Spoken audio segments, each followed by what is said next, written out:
Jadi saya pikir ini harus segera dilakukan penangkapan, sesegera mungkin. Dan saya berharap ketika video ini tayang, sudah terjadi penangkapan di Jogja gitu. Ya karena ini udah nantangin gitu. Udahlah tahu salah, masih nantangin gitu. Jadi toko materai kayaknya habis ini tutup dulu deh. Kita nggak perlu jual materai dulu lah sampai orang ini ketangkep gitu.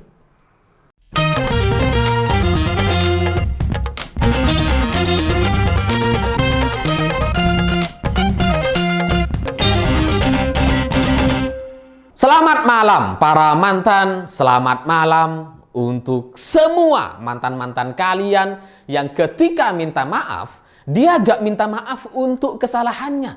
Ya karena dia gak ngerti dan gak sadar soal itu, dia gak ngerasa bersalah gitu ya. Tapi dia minta maaf hanya agar supaya gak ada masalah yang lebih besar ke depannya. Dia minta maaf hanya untuk supaya agar ke depan semuanya normal seperti biasanya. Jadi dia minta maaf hanya untuk kepentingan dirinya sendiri.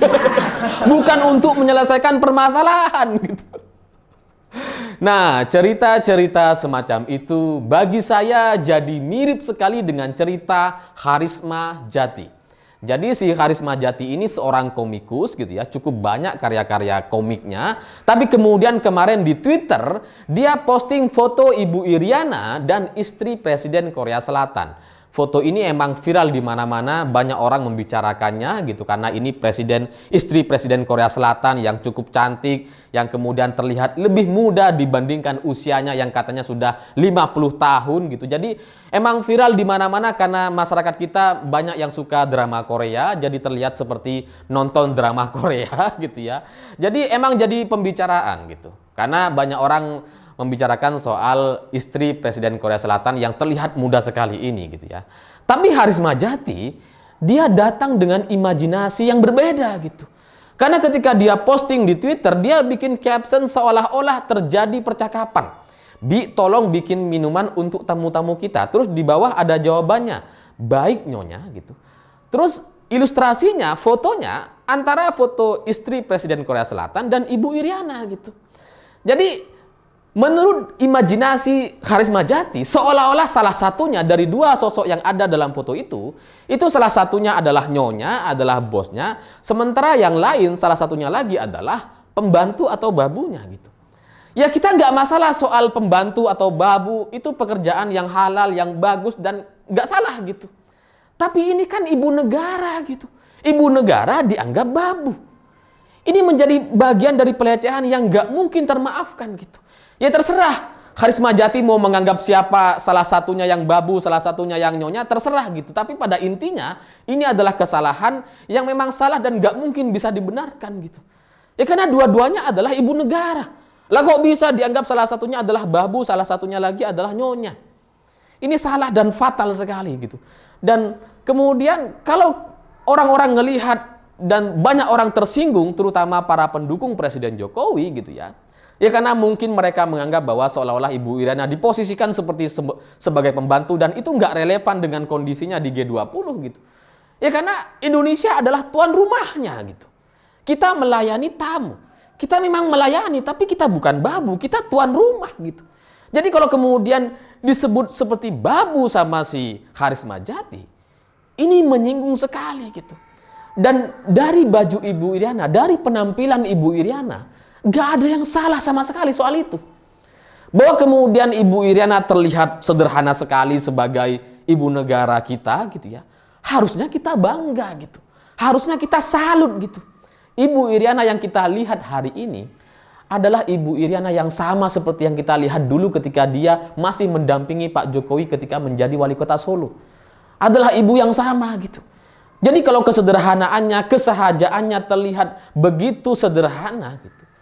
Ya harusnya kita ikut salut dan bangga, bukan malah diejek-ejekin seperti pembantu seperti yang dalam imajinasi Harisma Djati gitu.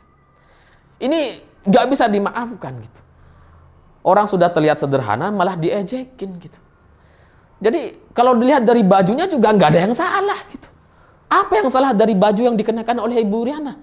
Itu baju yang bagus. Baju yang memang dipakai oleh banyak orang di Indonesia gitu. Jadi Kalau kemudian dipersepsikan, diimajinasikan seperti pembantu dan sebagainya, saya nggak ngelihat seorang pembantu berpakaian sebagus itu. Gitu. Nggak pernah saya lihat. Gitu. Jadi apa yang disampaikan sama Haris Majati ini benar-benar menyinggung banyak orang. Ya terserah dia mau mengimajinasikan yang mana.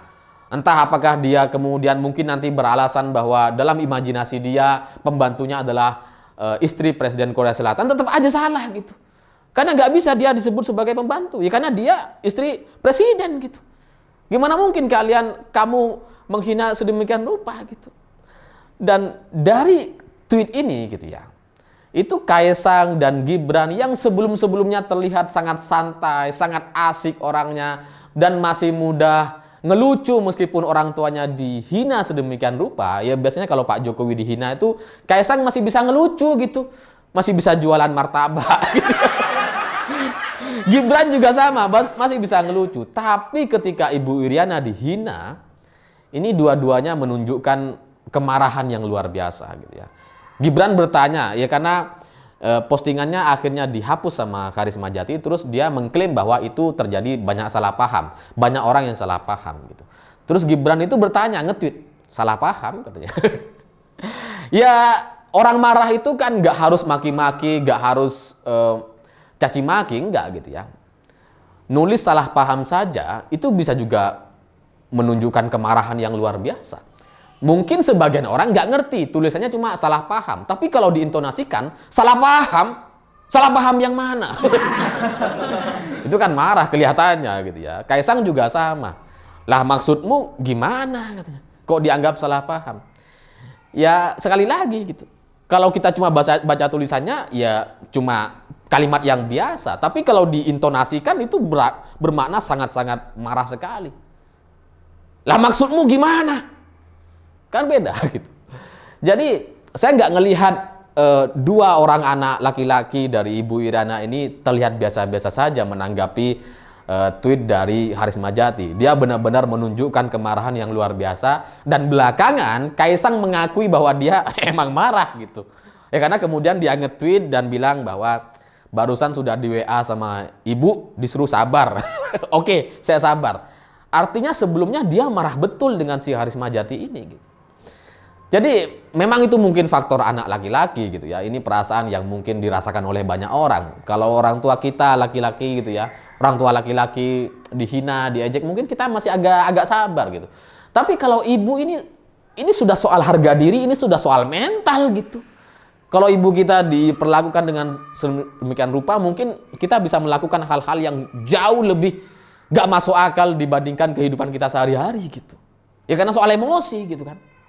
Ya seandainya hukum di negara ini membolehkan orang memukul orang lain, pasti kita udah pukul gitu kan. Ya, tapi karena kita terikat dengan hukum gitu, jadi kita masih bisa bersabar-sabar, gak melakukan hal-hal yang di luar batas yang bisa kita lakukan gitu. Jadi pada intinya setelah kita melihat apa respon dari Kaesang dan Gibran gitu ya, kita yang sebelumnya juga udah marah jadi tambah emosi. Wah ternyata anak-anak Ibu Iriana juga marah sekali dengan ini gitu. Dan kalau Ibu Iriana bisa WA agar Kaesang bersabar, dia gak bisa nge-WA semua orang untuk bersabar. Ya karena kita gak bisa di WA sama Bu Iriana kan. Bu Iriana kan gak tahu nomor WA kita, jadi kita gak bisa sabar. Ya saya terus terang gak bisa sabar melihat situasi yang seperti ini. Karena ini soal ibu negara, soal istri presiden Indonesia gitu. Bukan soal Ibu Iriananya. Bukan cuma soal satu orangnya, tapi ini soal istri presiden Indonesia gitu. Ketika dilecehkan sedemikian rupa oleh salah satu warganya, ini benar-benar nggak bisa termaafkan. Apalagi kalau kita ngelihat Ibu Iriana sehari sebelum acara G20 di Bali itu kan sempat terpeleset di tangga pesawat gitu ya, sempat terjatuh karena saking sibuknya, saking padatnya jadwal agenda yang beliau harus ikuti gitu ya, harus ikut ke Kamboja 5 hari, kembali ke Bali, langsung kerja lagi. Itu lelah sekali gitu. Tapi dari sekian banyak padat pekerjaan-pekerjaan yang harus beliau ikuti, terus kemudian dia bekerja untuk negeri ini, untuk kebanggaan negeri ini, untuk menjamu tamu-tamu dari berbagai negara itu gitu ya.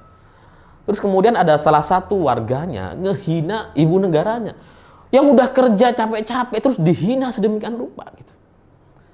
Ini nggak termaafkan. Bagi saya ini nggak termaafkan. Mau kita disuruh sabar, oke, kita sabar gitu.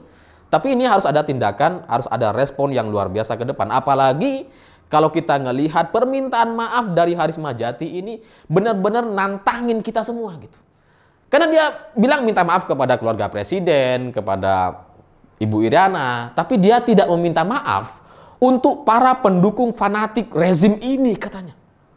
Padahal yang tersinggung dari tweet dia, dari pernyataan dia, termasuk salah satunya adalah pendukung fanatik Jokowi gitu. Dan pendukung fanatik Jokowi itu ada di mana-mana, jutaan orang jumlahnya. Dan mungkin juga di sekitar Jogja sana, di sekitar Bantul, di sekitar rumah dia gitu. Ada banyak orang pendukung fanatik Pak Jokowi gitu.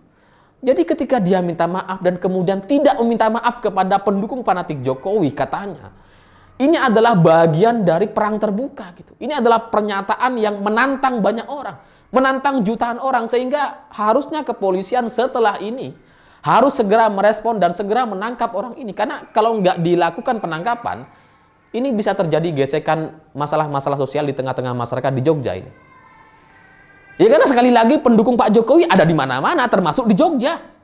Banyak pasti yang dukung Pak Jokowi. Dan bahkan orang yang nggak dukung Pak Jokowi ketika Ibu Iriana dilecehkan sedemikian rupa pasti juga akan tersinggung gitu. Jadi orang ini untuk kepentingan kita bersama, untuk keselamatan kita bersama, maka orang ini harus segera diamankan. Karena kalau nggak diamankan bisa bermasalah gitu. Ya kita nggak tahu siapa yang tersinggung gitu ya.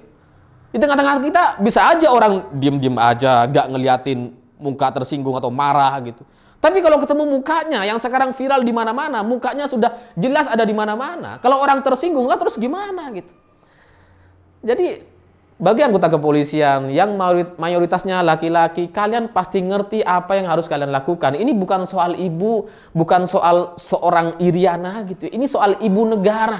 Kalian dibayar, diperintahkan sama negara ini untuk menjaga negara ini. Jadi ketika ada ibu negara kita bersama dilecehkan sedemikian rupa, kalian harus bertindak. Ini untuk mengamankan dia sendiri, demi kebaikan Haris Majati, agar nggak terjadi masalah yang lebih besar yang menyerang dia, gitu ya. Dan juga ini soal tugas kalian untuk menjaga negeri ini. Ya karena kalau ibu negaranya dilecehkan sedemikian rupa, terus kalian diam aja lah, terus kalian apa fungsinya kalian sebagai Polri? Ngapain gitu? Ya nggak usah jadi Polri sekalian, udah bubar aja kalian, mundur aja gitu. Masih banyak orang lain yang mau jadi Polri. Jadi saya pikir ini harus segera dilakukan penangkapan, sesegera mungkin. Dan saya berharap ketika video ini tayang, sudah terjadi penangkapan di Jogja gitu. Ya karena ini udah nantangin gitu. Udahlah tahu salah, masih nantangin. Jadi toko materai kayaknya habis ini tutup dulu deh.